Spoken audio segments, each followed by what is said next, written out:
இந்நிலையில் இன்னும் சற்று நேரத்தில் விஜயனுடைய அந்த வீட்டின் வாசல் கேட்டு திறக்கப் போகின்றது. விஜயனுடைய கார் வெளியே வரப்போகின்றது. இன்னும் சற்று நேரத்தில் அவர் புறப்பட இருக்கின்றார். அங்கிருந்து புறப்பட்டு ஒரு 10 to 15 நிமிடங்களுக்குள்ளாகவே அவர் கவர்னர் மாளிகை நோக்கி சென்று விடுவார். கவர்னரை சந்திக்க இருக்கின்றார்.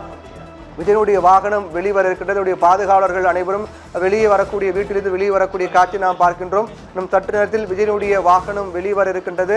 அவரை பார்ப்பதற்காக நூற்றுக்கணக்கான தொண்டர்கள் வழக்கம் போல விஜயின் வீட்டு முன்பாக காத்து கிடக்கிறார்கள். போலீசாரும் பாதுகாப்புக்காக குவிக்கப்பட்டிருக்கிறார்கள். விஜயுடைய வாகனம் அங்கிருந்து புறப்பட்டு ஒரு 10 to 15 நிமிடங்களுக்குள்ளாகவே ஆளுநர் மாளிகை நோக்கி சென்று ஆளுநர் மாளிகை சந்திப்பதற்கான ஏற்பாடுகள்லாம் செய்யப்பட்டிருக்கிறது.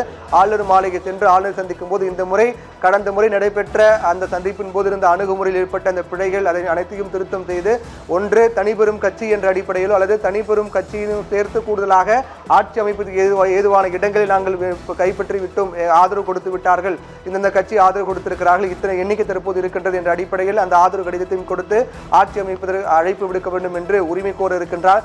அதை ஏற்றுக்கொண்டு தமிழக பொறுப்பு கவர்னர் விஜய் ஆட்சி அமைக்க அழைப்பு விடுக்கக்கூடிய பட்சத்தில் நாளை தினமோ அல்லது அடுத்த எப்போது அதிகாரப்பூர்வமாக அறிவிப்பு வெளியாகும் பதவியேற்பு நிகழ்ச்சி என்பது நடைபெறும். பதவியேற்புக்காக மீண்டும் நேரு உள் விளையாட்டு அரங்கு தீவிரமாக ஏற்பாடுகள்லாம் நடைபெற்று வருகின்றது. மிக தீவிரமாக 2 நாட்களுக்கு முன்பு வரை பணிகள் நடைபெற்று நேற்றெல்லாம் இந்த பணிகள் தற்காலிகமாக நிறுத்தப்பட்டது. அது மட்டுமில்லாமல் விஜய்க்கு கொடுத்து வந்த அந்த கான்வாய் பாதுகாப்பு, அதே போன்று விஜயின் வீட்டின் முன்பாக வைக்கப்பட்டிருந்த மெட்டல் டிடெக்டர் உள்ளிட்ட அனைத்து பாதுகாப்பு ஏற்பாடுகளும் வாபஸ் பெறப்பட்டது. மீண்டும் தற்போது அவர் ஆளுநர் மாளிகை நோக்கி சென்று கொண்டிருக்கூடிய சூழ்நிலையில் ஆளுநர் ஆட்சி அமைக்க அழைப்பு விடுக்கும் பட்சத்தில் நாளைய தினமோ அல்லது அதிகாரப்பூர்வமாக அறிவிக்கப்படக்கூடிய ஒரு நாளில் அவர் முதலமைச்சராக பதவியேற்க இருக்கின்றார். ஜோசப் விஜய் என்னும் நான் என்று அவர் சொல்லக்கூடிய அந்த வார்த்தைக்காக ஆயிரக்கணக்கான லட்சக்கணக்கான தமிழக வெற்றி கழகத்தினுடைய தொண்டர்களும் காத்து கொண்டிருக்கின்றனர்.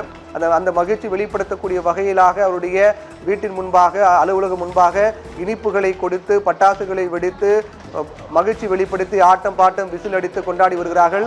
சந்திரசேகர் ஜோசப் விஜய் என்னும் நான் என்று அவர் சொல்லக்கூடிய அந்த வார்த்தை கேட்பதற்காக அவருடைய ஆதரவாளர்கள் தொண்டர்கள் என லட்சக்கணக்கானோர் காத்து கொண்டிருக்கிறார்கள். சந்திரசேகர் ஜோசப் விஜய் என்னும் நான் என்று அவர் முதலமைச்சராக பதவி பிரமாணம் ஏற்கக்கூடிய நிகழ்வை காண்பதற்காக அவருடைய தொண்டர்களாம் ஆர்வமாக காத்து கொண்டிருக்கிறார்கள். முதலமைச்சராக பதவியேற்ற பிறகு அவர் போடக்கூடிய முதல் கையெழுத்து என்ன என்பது மிகுந்த எதிர்பார்ப்பு ஏற்படுத்தியிருக்கிறது.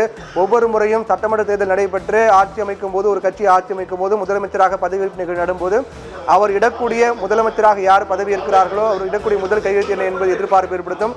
நேரடியில் நாம் பார்த்துக் கொண்டிருக்கும் தமிழக வெற்றி கழகத்தினுடைய தலைவர் விஜய் வீட்டிலிருந்து புறப்பட்டு விட்டார். வீட்டிலிருந்து புறப்பட்டு